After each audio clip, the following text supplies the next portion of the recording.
Vous le savez, depuis des mois maintenant, l'étau se resserre autour du mode FUT de FIFA. Alors, le mode FUT de FIFA, pas la peine de vous faire un dessin, je pense que tout le monde sait de quoi il s'agit.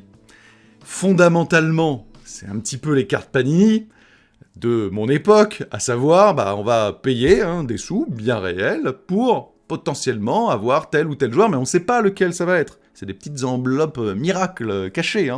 Eh bien, après des actions en justice, en Belgique ou en Angleterre, les Pays-Bas ont sévi. Ainsi, dans un jugement de la Cour de la Hague, eh bien, ils sont allés dans le sens de la Netherlands Gambling Authority qui impose une lourde sanction à EA et qui lui demande de retirer le système de lootbox du mode FUT. Alors quand je dis de lourdes sanctions, c'est quand même important, puisqu'à partir du 15 octobre dernier, EA a 3 semaines pour changer la manière dont fonctionne FIFA 19, FIFA 20 et FIFA 21. Et dans l'attente, l'éditeur devra payer 500 000 € d'amende par semaine, jusqu'à un maximum de 5 millions d'euros. Alors évidemment, EA, ils sont pas contents, forcément quand même, ils réagissent, et donc ils ont fait appel. Voici ce qu'ils ont déclaré.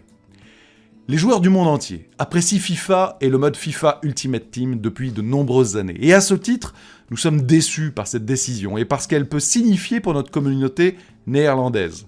Nous ne pensons pas que nos produits et services enfreignent en aucune façon les lois sur les jeux de hasard. Nous faisons appel de cette décision et nous cherchons à éviter une situation affectant la capacité des joueurs hollandais à profiter pleinement de FIFA Ultimate Team. Electronic Arts est profondément engagé dans le jeu positif. Nous cherchons à apporter le choix, l'équité, la valeur et le plaisir à tous nos joueurs dans tous nos jeux. Nous restons ouverts aux discussions avec la Netherlands Gambling Authority et d'autres parties prenantes pour comprendre et explorer des solutions pour répondre à toute préoccupation. Alors j'ai envie de dire que, en tout cas concernant la dernière phrase, ils veulent bien continuer à discuter, la Gambling Authority machin, mais ils ont dit que non en fait.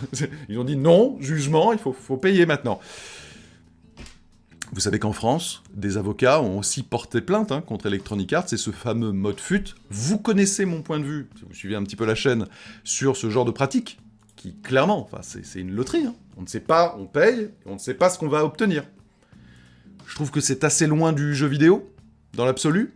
Après, je trouve aussi qu'à chacun de gérer comment il veut dépenser son argent. Moi, quand je vois certains mettre des sommes complètement folles, qui sont en plus caduques d'une année sur l'autre, parce que ce qu'on a obtenu dans une version d'un FIFA avec ces petites cartes, on les garde pas pour l'édition d'après. C'est ça qui me choque, mais encore plus profondément. Limite, t'en as le mode Panini, tu le gardes. Bon.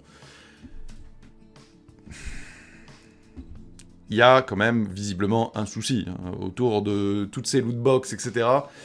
À suivre, mais en tout cas, le jugement est tombé, et donc maintenant, en attendant l'appel, eh bien, il faudra voir comment ça se conclura, cette affaire, et comment aussi, en France, eh bien, ça pourra avoir des répercussions, puisque je vous le disais, il y a des avocats qui veulent faire avancer ce sujet.